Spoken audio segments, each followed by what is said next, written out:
Hello and welcome to another Spanish lesson with me, Eva. Today I will talk about the exceptions to the golden rule of Spanish pronunciation. Ready? Let's go. Okay, so the alphabet, the letters are gone, and I will only talk about the letters that break that golden rule that I mentioned in the previous lesson. If you remember, the golden rule of the Spanish pronunciation says that one letter represents one sound, or one sound is represented by one letter.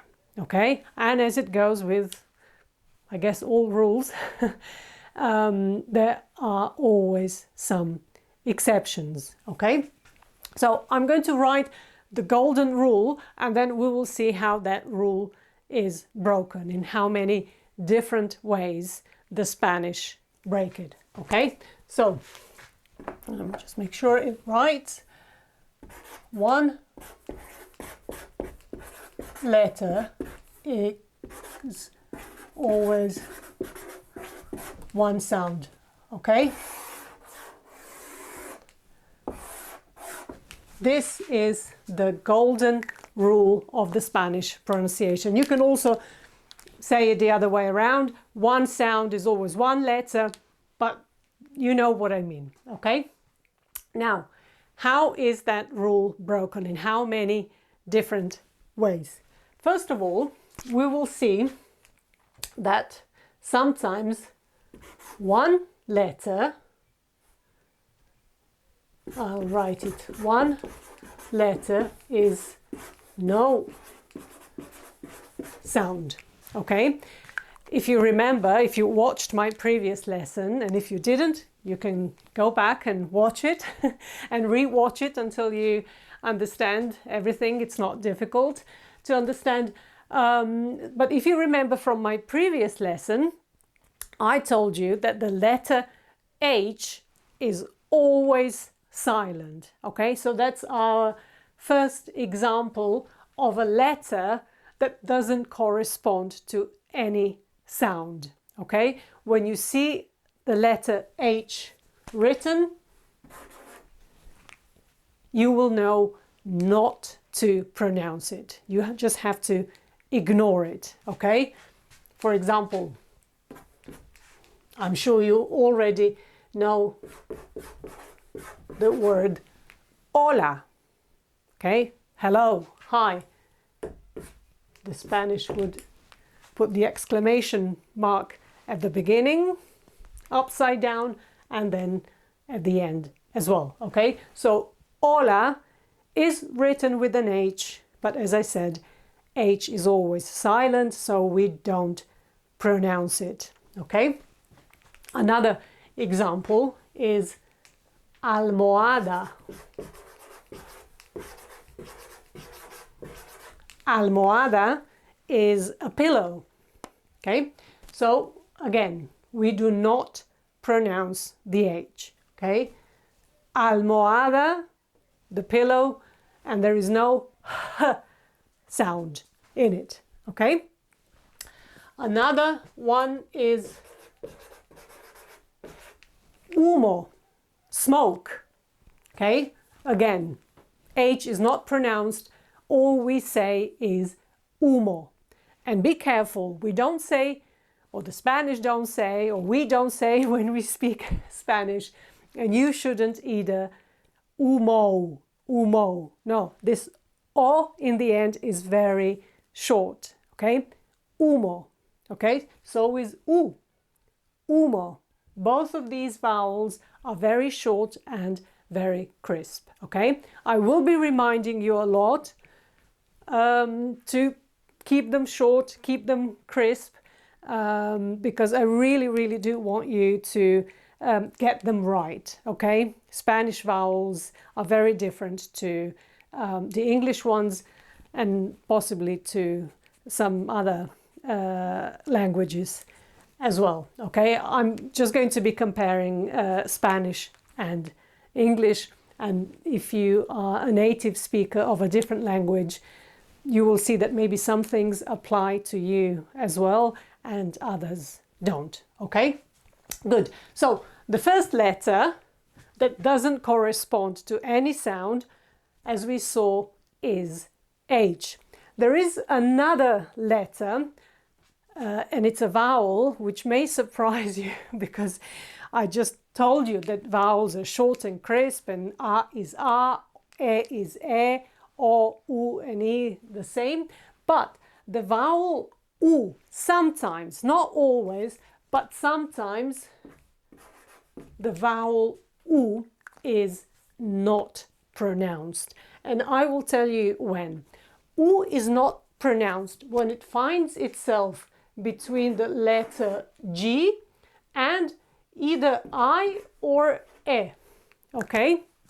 So you will not say gui and you will not say gue. You will ignore this U. Okay? Only in this setting. Okay? Squeezed between G and either I or E, U will never be pronounced. What does that mean? That this will be gi or ge. Okay? A Spanish name for William is Guillermo.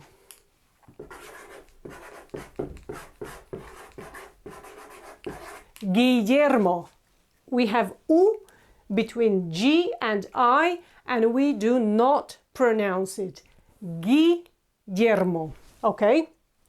A hose in Spanish is manguera. Okay? Manguera. Here we have U between G and E, or G and E, and we do not pronounce it. It's manguera, not manguera. Okay? So this U and this U are silent. Okay? So in this case only, the letter G does not represent or does not have a sound. Okay? It's silent. Good. That was our first exception. So rather than one letter, one sound, what we have here with H and sometimes with U, okay, only sometimes, is that these two letters do not represent a sound, which means they are silent. We don't pronounce them. Okay? Good. That was first exception. Next exception is that we will have one letter but two possible sounds. One letter and two sounds. Of course, not at the same time.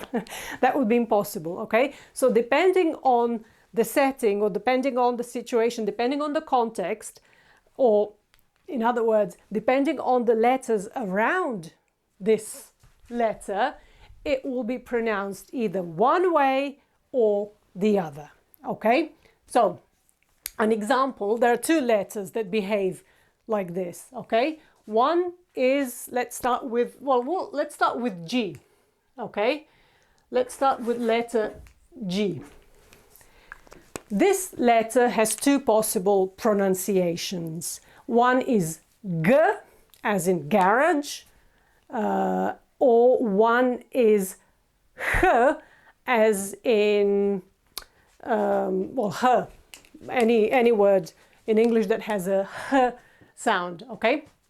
Now, how does it work in Spanish? When do we pronounce the letter G as G, and when do we pronounce it as H? Okay, I will start with H because there are only two situations, okay? And then all the others will be G, okay? So, if the letter G, and we're again dealing with these two vowels, if the letter G is followed either by I, E in Spanish, or E or E in Spanish, it's pronounced h. Okay? H, as in hello. Okay, so a few examples. Let's say the word for twins is gemelos. Gemelos. Okay, so we have G followed by E, and we say he. We don't say gemelos, we say gemelos. Okay, and another example followed by E. A gypsy in Spanish is gitano. Gitano. G followed by I in Spanish is he. Gitano. Okay, not gitano, it's gitano. Okay, if we wanted this G and this G to continue being pronounced as G, we would have to insert the letter U. This letter U, as you know, would be silent, but it would allow us to say ge and gi. Okay? That's what this letter U does. Now you understand why it's there and why really we don't really need to pronounce it. It only makes sure that the letter G continues to be pronounced as G, because that's the standard pronunciation of the letter G. Okay? G. However, if G is followed by I or E, as in gemelos and gitano, G will be pronounced as H. Okay? In all other situations, G will be pronounced as G, as in good morning and great and etc. Okay? I'm not going to give you those examples because basically that's the standard pronunciation for G. G. Okay? I don't know, maybe just a few. Lago, which is a lake. Gato, a cat. And sagrado, sacred. Okay, so G or the letter G is always pronounced as G. Good morning, great, etc. unless it's followed immediately by I or E. Okay? In those cases, G or G will become H, as in hello. Gemelos, gitano. Okay? Good. Another letter that has two possible pronunciations is the letter C. Okay? And again, the same thing. C is normally pronounced as K. Okay? Casa, a house or home. Como, which means how, etc. However, and we are following the same principle. If the letter C is followed immediately by the letter I or I in Spanish, or it's followed by the letter I or E in Spanish, this C is pronounced F. Okay? So followed by either I or I in Spanish, I, E, this letter sounds like this, TH, as in thank you, Thursday, thirsty, etc. Okay? So, an example would be festa. It's not questa, it's festa. This is a basket. Okay? Cima is the summit or the peak, the top of a mountain. And Ácido, you will recognize this word is acid. Okay, so ácido, ácido, and we have the th sound. Okay, so C followed by E or I is pronounced th. In all other cases, it's the standard pronunciation or k. I already mentioned casa, which is a house or home, como, which means how, Paco, a name, Paco, short for Francisco, Paco. Okay, good. Okay, so that was the second exception to the rule. And rather than having one letter and always pronounced the same way by one sound, here we have a letter that can represent two different sounds, and then we need to know when to pronounce it one way and when to pronounce it the other way. Okay? Good. Finally, the third rule, or sorry, the third exception to the rule is when we have two letters and yet they are pronounced as one sound. Okay, so we have two letters, but they are pronounced as one sound. If you remember from your previous lesson with me, those two letters officially are not really considered a letter in their own, so they're considered two separate letters, but they do, let's say, stand for one sound. Okay, so CH is ch, okay, as in a chair or a church. Okay, CH, as I said, are two letters, and the sound that it stands for is ch, as in church or a chair, and other words. Okay, an example would be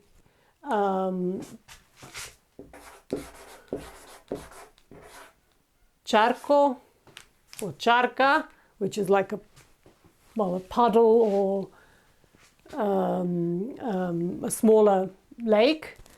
Noche, night, buenas noches, good night. Okay, and the other one also, if you remember, if you were paying attention in my previous lesson, I mentioned the double L. Okay, double L sounds exactly the same as the letter Y. Okay, so me llamo could even be written with a Y and we would read it, pronounce it the same way, but that would be the wrong way of spelling it. Me llamo is written with a double L. Okay, so llamo means I call. I don't know, I call my kids to come in because it's getting late. But if I say me llamo, I'm saying my name is, or I'm Eva, no? Okay, so these are the three exceptions to the golden rule. Just quickly to go over it. The golden rule of Spanish alphabet or Spanish pronunciation is that one letter always represents one sound, or that one sound is always represented by one letter, and not just any letter, it's always the same letter. Okay, so the same letter will always be pronounced a certain way, or a certain sound will always be written with the same letter. Okay, but there are three ways of breaking this golden rule, and we see that there are letters that do not represent any sounds, that are silent. So we see them, we write them, but we don't pronounce them. Of course, the main one is the letter H, which is always silent. Every time you see H, ignore it. And the other one is U, or the vowel U, which only sometimes needs to be ignored. When you see it between the letter G and either I or E. okay? In those cases, U is silent, okay? In all other cases, U is U. Then we saw another way of breaking the rule, and we saw that there are letters in the Spanish alphabet which can be pronounced in two different ways, okay? Always one or the other, not at the same time. And they are the letter G and the letter C.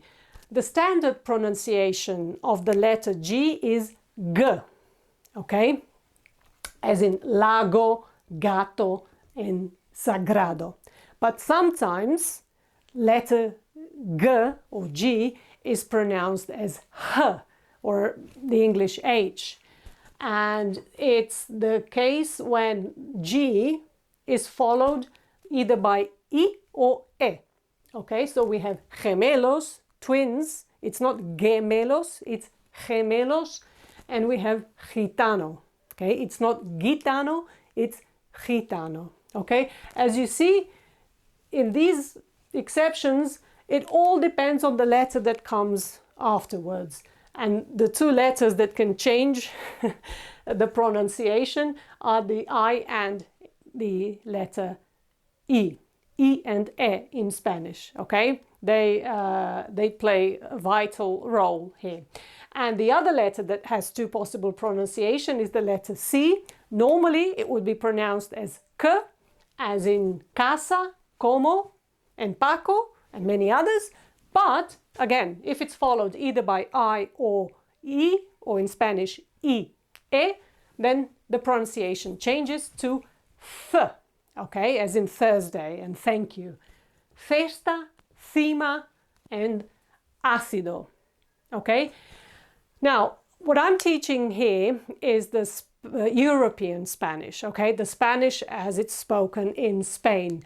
In Latin America, this F sound is not used. They simply say S. So this would be cesta, cima, and ácido. Okay, just a normal S. Okay, again, just so you know, if you prefer to sound not like a Spanish person, but like a Latin American person, then replace this TH with just a normal S, okay? But here in these lessons, I will stick to the Spanish, the European Spanish pronunciation, okay? Good. Okay, and finally, the last exception to the rule was when we saw two letters that stood for just one sound, okay? And that's the case with C and H.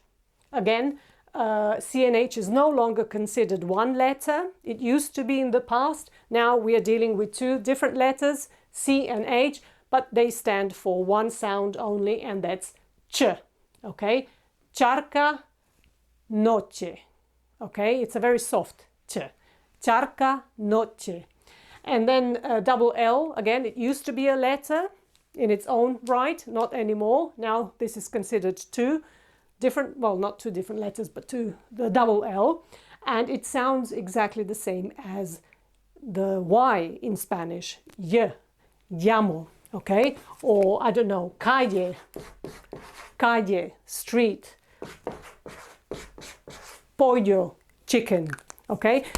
I did say exactly the same, and maybe that's not 100% true, but they're so similar, the double L and the Y, that for the time being, I think you should stick to just pronouncing them exactly the same. Again, if you want to go deeper into the pronunciation and how to do it right and practice a lot, I have a Spanish pronunciation workshop, and I'll leave the link below if you want to sign up for it. It's a 4-week workshop or 4-week course if you want. But you can find other ways online today where to practice pronunciation, and I strongly recommend that you really do, okay? As I said in the previous lesson, and I'm going to say it again and probably again and again and again, please you need to spend, whether you're just starting out with your Spanish or you've been learning it for a while, but if you've neglected your pronunciation, or again, if you're just starting and you see that you sound too foreign and that your accent is too strong, do spend 3 months really consciously pronouncing all words, all Spanish words, as good as you can. Repeat them over and over again until you see that they sound more Spanish than than they did to start with. Okay, so do work on your pronunciation. Again, you can use my sign up for my Spanish pronunciation workshop or any other course if you find courses or online YouTube videos, but please do work on your pronunciation. It is very important, but don't be obsessed about completely getting rid of your accent, which I will say is nearly impossible and is not necessary. Okay, just make sure that you sound as native Spanish as you can, and as long as you are not finding that there's constant misunderstandings, if you see that native Spanish speakers can understand you, then you know you're doing a good job. Okay, good. Okay, well, that's all for today. In our next lesson, I will concentrate more on the Spanish vowels because they are difficult to get right, okay? As simple as they are, but for some reason, English speakers find it kind of challenging to keep them short and simple, okay? So if you're an English speaker and you're learning Spanish and you're learning it with me, next lesson will be all about the vowels, okay? Good. So again, if you liked this lesson, you can like it, you can subscribe to the channel, you can hit the bell button so that you get notifications. And for any questions, any comments that you want to leave, please use my email address below, because the comment section, I just don't have enough time in the day to keep on top of it. So please just send me an email and I'll be happy to read it and reply. Okay, good. Take care and see you in the next lesson.